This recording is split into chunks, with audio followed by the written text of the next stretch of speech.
Nakalambitin pa sa kanlurang abot-tanaw ang namumulang araw ng hapon nang ang mga lansangan ng Maynila ay magsimulang mapuno ng ingay at magulong trapiko. Sa gitna ng buhol-buhol na mga sasakyan, umalingaw ang tunog ng sirena ng pulis na pilit humahawi sa ingay ng lungsod. Ngunit sa pagkakataong ito, hindi ito isang ordinaryong pagpapatrolya. Isang maliit na insidente na pinasiklab ng kayabangan ng isang tiwaling pulis, ang malapit nang magdulot ng isang alon ng galit na hindi inaasahan ng sinuman. Si Lieutenant General Ricardo Rick De Leon ng Philippine Army Scout Rangers ay kararating lamang mula sa Fort Bonifacio sa Taguig. Katatapos lamang niya ng ilang mahahalagang pulong at nagbabalak ng umuwi upang makasama ang kanyang pamilya. Sa kanyang tabi, ang kanyang service vehicle, isang itim na SUV na may bulletproof na salamin, ay kumikinang sa ilalim ng sinag ng hapon. Ang kanyang mga personal na security at escort ay nakasunod sa isang hiwalay na sasakyan sa likuran, laging alerto.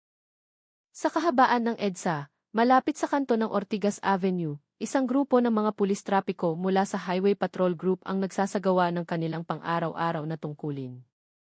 Ngunit, isa sa kanila, si Police Staff Sergeant Marco Aguilar, ay kilala ng kanyang mga kasamahan bilang isang taong mayabang at madaling mag-init ang ulo. Tila balisa siya sa araw na iyon, marahil dahil sa mahabang araw ng trabaho o sa pressure mula sa kanyang mga nakatataas. Ang bigat ng helmet, ang init na kumakapit sa kanyang asul na uniforme, at ang walang katapusang usok mula sa mga sasakyan ay nagdagdag sa kanyang pagkayamot. Nang dumaan ang konvoy ni General De Leon, hinarang ito ni Aguilar na may tonong mapanuri at arogante. Sandali lang. Inspeksyon lang, lahat ng malalaking sasakyan kailangan suriin. Sigaw niya, itinuturo ang AFI ng general na parabang ito ay sasakyan ng isang ordinaryong mamamayan na lumabag sa batas. Ang mga bodyguard ng general, na sanay sa mga kritikal na sitwasyon, ay agad na nanatili sa kanilang posisyon, ang kanilang mga kamay ay malapit sa kanilang mga service firearm. Hayaan niyo na, sir. Huwag nating patulan, bulong ng isa sa kanila sa kanilang team leader. Ngunit hindi nakinig si Aguilar. Sa kanyang nag-aalab na galit at pagmamataas, kinuha niya ang isang lighter mula sa kanyang bulsa. Sa isang iglap ng kahangalan, sinindihan niya ang isang patrol motorcycle na nakaparada malapit sa bangketa. Ito ang mismong motorsiklo na ginamit ni General De Leon ilang linggo na ang nakalipas sa isang sorpresang field inspection, isang bagay na ipinagmalaki ng DIH noon. Mabilis na kumalat ang apoy, nagbuga ng makapal at maitim na usok na pumuno sa hangin, at nagdulot ng gulat sa mga motorista at pedestrian. Nagsigawan ang mga tao sa paligid. Ang ilan ay sinubukang apulahin ang apoy gamit ang mga dala nilang bote ng tubig at maliit na fire extinguisher mula sa kanilang mga sasakyan, ngunit huli na ang lahat.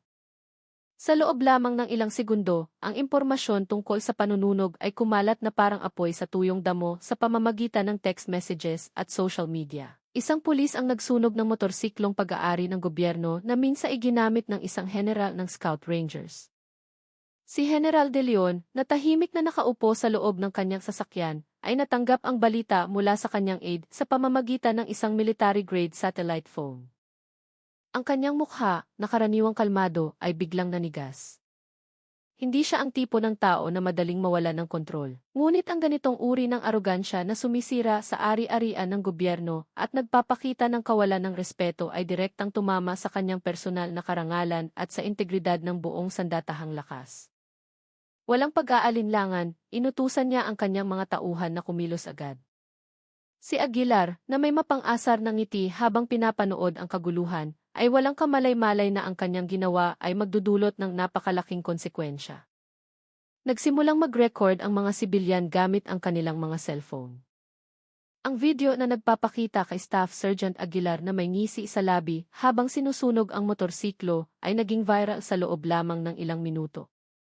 Kumalat ito sa mga Facebook group, TikTok at Twitter. Ang mga komento ng netizens ay bumuhos, galit, pagkabigla, at takot sa walang pakundangang pag-ugali ng isang alagad ng batas. Samantala, sa headquarters ng Scout Rangers, ang balita ay nakarating na rin bago pa man makauwi si General De Leon sa kanyang tahanan. Pinanood niya sa kanyang telepono ang viral video, kung saan kitang-kita ang pagtawa ni Aguilar habang nilalamon ng apoy ang motorsiklo. May malamig na titig, agad niyang inutusan ang isang special intelligence team na subaybayan ang bawat galaw ng pulis na iyon. Sa kabilang banda, nagsimula ng mataranta si Aguilar. Ang inakala niyang isang maliit na biro para magpasikat ay naging isang bangungot. Sinubukan siyang pakalmahin ng ilang kasamahan, ngunit ang iba ay umiwas, takot na madamay kung gaganti si General De Leon. Nang gabing iyon, ang insidente ay naging pangunahing balita sa buong bansa. Naglipa na ang mga clickbait na headline, kayabangan ng pulis, motorsiklo ng general sinunog sa EDSA, galit ng militar, yayanig sa Maynila, at viral, pulis sinubok ang pasensya ng isang general. Sumabog ang social media, habang ang gobyerno ay maingat na nagmamasid, nangangamba na ang sitwasyon ay maaaring mauwi sa isang malawakang kaguluhan o hayagang alitan sa pagitan ng pulisya at militar. Si General De Leon, na laging sumusunod sa batas, ay ayaw lumikha ng pampublikong gulo. Ngunit ang dangal at disiplina ng kanyang institusyon ay humihingi ng isang malinaw at matatag na aksyon.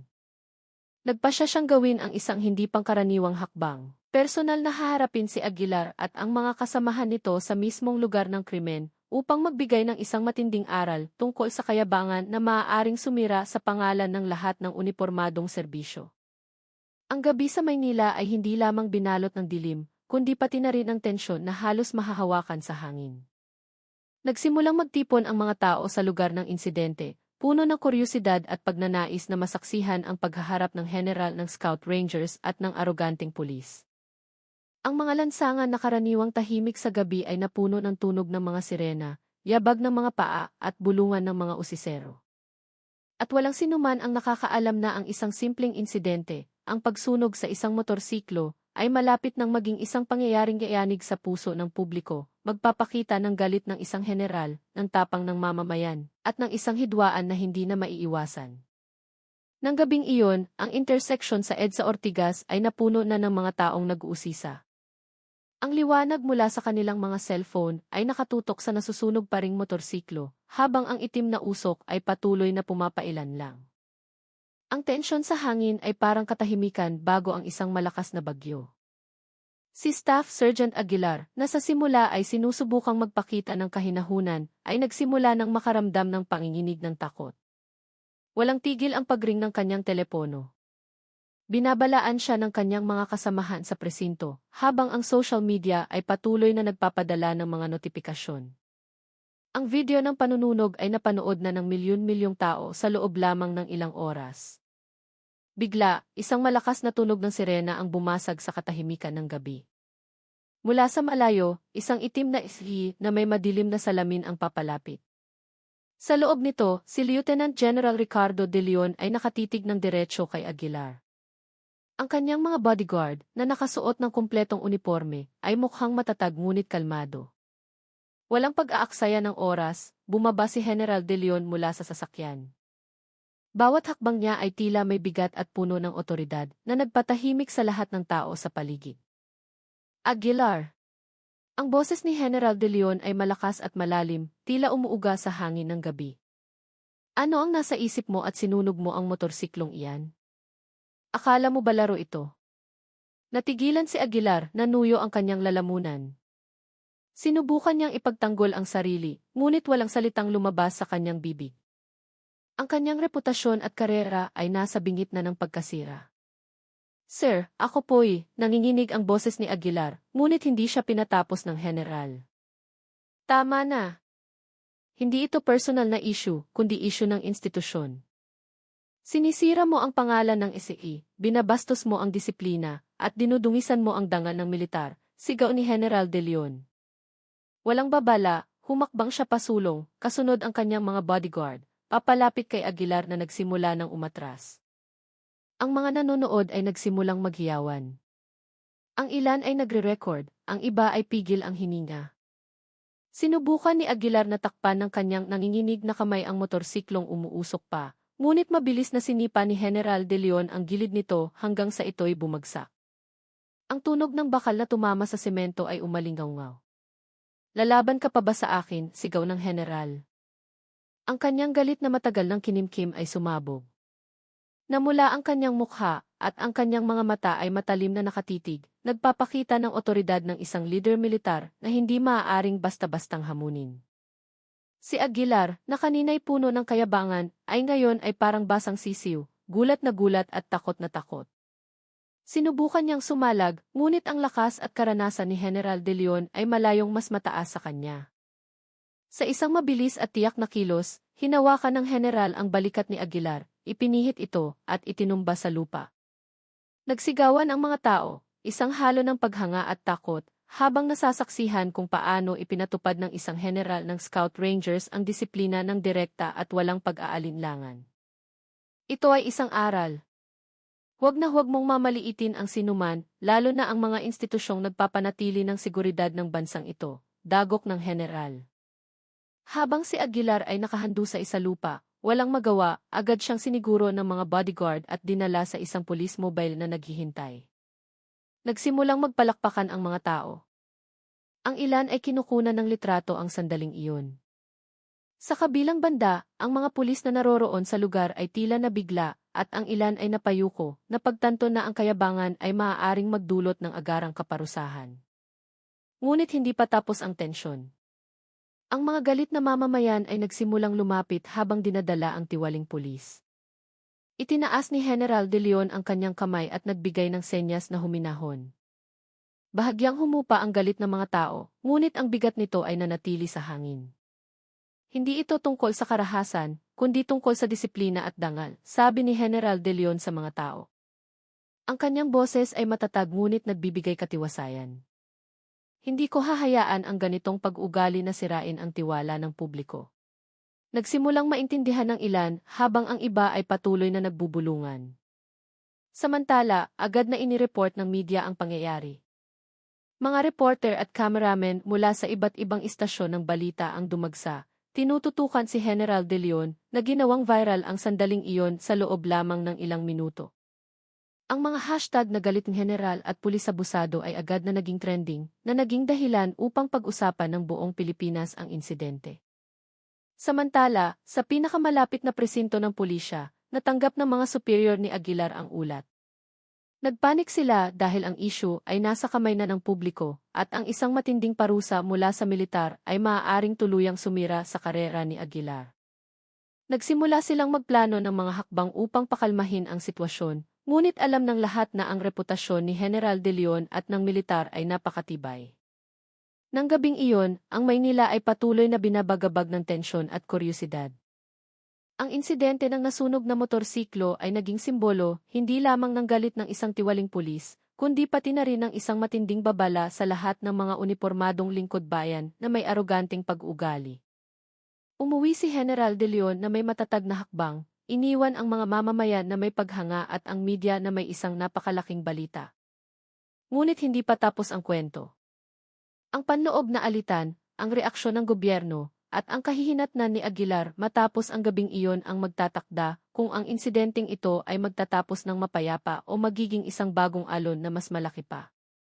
Kinabukasan, ibang-iba na ang Maynila. Ang viral video na nagpapakita kay General De Leon na dinidisiplina ang aroganteng pulis ay kumalat sa lahat ng social media platforms. Ang mga hashtag na galit ng general at pulis abusado ang naging bukang-bibig sa buong bansa. Pinagdebatehan ng mga netizen ang ginawa ng general. May mga pumuri sa kanyang katapangan habang ang ilan ay nag-alala sa paggamit ng dahas. Sa panig ng gobyerno, ang Secretary of the Interior and Local Government at ang Chief ng AFP ay nakatanggap ng mga agarang ulat. Alam nila na kung hindi sila kikilos kaagad, masisira ang imahe ng pulisya at maaaring mag-udyok ito ng mga biglaang protesta. Isang emergency meeting ang idinao sa Malacanang. Naglabas ng opisyal na pahayag ang pambansang telebisyon. Tinitiyak namin na ang insidenteng ito ay tinutugunan sa pamamagitan ng batas at panloob na disiplina. Ang mga alagad ng batas ay hindi dapat maging arogante at makasira sa ibang institusyon o sa publiko, sabi ng chief ng AFP na may matatag na tono upang pakalmahin ang pangamba ng mamamayan. Samantala, si Aguilar ay mahigpit na binantayan patungo sa Camp Crame. Siya ay maputla at balisa, alam na ang bigat ng kanyang ginawa. Pinabilis ang kanyang internal administrative hearing. Sa silid ng paglilitis, Ilang matataas na opisyal ng pulisya ang dumalo, tila naiilang dahil binabantayan ng publiko ang bawat hakbang nila sa pamamagitan ng media. Sinubukan ni Aguilar na ipagtanggol ang sarili, ngunit ang viral video ay nagsilbing hindi matututulang ebidensya. Ang mga kasamahan niyang dating sumusuporta ay nakayuko na lamang. Si General De Leon, bagamat hindi bahagi ng paglilitis, ay nagbigay ng isang matatag na testimonya tungkol sa pinsalang idinulot ng kayabangan ni Aguilar sa reputasyon ng mga institusyon. Hindi ito tungkol sa akin, kundi tungkol sa disiplina at dangal ng uniforme, sabi ni General De Leon sa harap ng korte. Kung hahayaan ang mga tulad niya, ang tiwala ng publiko sa mga otoridad ay guguho. Kailangang matuto si Aguilar na bawat kilos ay may katumbas na pananagutan. Sa labas ng gusali, nagtipon ang mga mamamayan, naghihintay ng balita. Ang ilan ay may dalang mga banner na may nakasulat na igalang ang dignidad at iparusahan ang abusadong pulis. Gusto nilang matiyak na ang nararapat na aksyon ay talagang ipapataw. Iniulat ng media ang tensyonadong ngunit maayos na sitwasyon. Sa kabilang banda, napagtanto ng mga kasamahan ni Aguilar ang kanilang pagkakamali. Ang ilan ay nagsimulang humingi ng paumanhin sa publiko sa pamamagitan ng social media, idiniin na ang insidenteng ito ay isang aral para sa lahat ng alagad ng batas. Maging ang ilang senior na opisyal ng pulisya ay umamin na nagulat sila sa ginawa ni Aguilar at binigyang diin ang pangangailangan para sa mas mahigpit na disiplina at panloob na pagbabantay. Hindi lamang iyon, naghanda rin ang gobyerno ng plano para magsagawa ng malawakang retraining para sa mga pulis upang maiwasan ang mga ganitong uri ng provokasyon. Si General De Leon ay naging simbolo ng katatagan sa pagpapatupad ng disiplina at ng katapangan sa pagharap sa internal na kayabangan. Nakatanggap siya ng malawak na suporta mula sa mga sibilyan, mga kapwa-opisyal ng militar, at mga opisyal ng gobyerno. Ngunit kahit na nililitis na si Aguilar, hindi kaagad humupa ang galit ng publiko. Humingi sila ng buong transparency. Ano ang magiging tunay na parusa kay Aguilar? Paano maibabalik ang nasirang reputasyon ng IFES? At magkakaroon ba ng tunay na reforma sa loob ng kapulisan? Sa social media, iba't iba ang komento ng mga tao. May mga pumuri sa katapangan ni General De Leon. Mayroon ding nag-alala na ang sitwasyon ay maaaring mag-udyok ng alitan sa pagitan ng militar at pulisya kung hindi maayos na hahawakan. Iba't ibang eksperto sa batas at militar ang lumabas sa telebisyon, sinusuri ang insidente at idiniin ang kahalagahan ng tamang proseso ng batas, habang kinikilala ang pangangailangan para sa isang malinaw na mensahe laban sa mga abusadong opisyal. Sa kanyang tahanan, pinanood ni General De Leon ang iba't ibang reaksyon ng publiko sa kanyang telepono. Alam niyang ang ginawa niya noong gabi ay marahas, ngunit kinakailangan. Ang dangal, disiplina, at tiwala ng publiko ay mga bagay na hindi maaaring isakripisyo. Sumulat siya ng isang maikling ulat sa kanyang mga nakatataas. Ang aksyon na ito ay naging isang aral, at ang panloob na sistema ay dapat palakasin upang hindi na maulit ang ganitong pangyayari. Nang hapon ding iyon, opisyal na ipinataw kay Aguilar ang pinakamabigat na parusang administratibo, dismissal from service, na may public record. Pinagbawalan din siyang humawak ng anumang posisyon sa gobyerno sa loob ng maraming taon at inutusang sumailalim sa isang behavior rehabilitation program. Ang balitang ito ay sinalubong ng mga palakpakan mula sa mga mamamayang naghihintay ng katarungan. Bagamat tila natapos na ang hidwaan, alam ni General De Leon na hindi pa tapos ang kanyang tungkulin. Ang lipunan at ang mga institusyon ay mas naging mapagbantay sa pag-ugali ng mga otoridad, at ang reputasyon ng Scout Rangers at ng IFFI ay kailangang pangalagaan sa pamamagitan ng mga estratehikong hakbang. Ang insidenteng ito ay naging isang mahalagang aral. Ang isang kilos ng kayabangan ay maaaring magdulot ng isang malawakang reaksyon mula sa publiko, yumanig sa mga institusyon ng Estado, at baguhin ang pananaw ng lipunan. Nang gabing iyon, muling naging tahimik ang Maynila. Ngunit sa puso ni General De Leon at ng publiko, ang apoy ng galit, aral at pagbabantay ay nanatiling nagliliyab. Sino ang mag-aakala na ang isang motorsiklong sinunog dahil sa kayabangan ay maaaring maging simula ng pagbabago sa disiplina, katarungan at dangal ng isang institusyong militar sa mata ng publiko? Ilang linggo matapos ang viral na insidente, nagsimulang bumalik sa normal ang Maynila. Ang mga kalsadang dating pinupuno ng mga usisero at media ay bumalik na sa dati nilang anyo. Ngunit ang epekto ng pangyayaring iyon ay nanatili.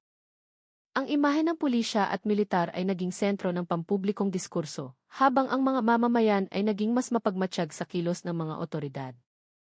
Si Aguilar, ang dating aroganteng pulis, ay sumasailalim na ngayon sa isang mahigpit na rehabilitation program.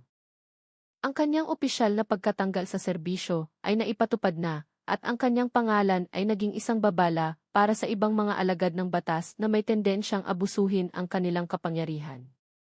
Bawat kilos niya ngayon ay mahigpit na binabantayan.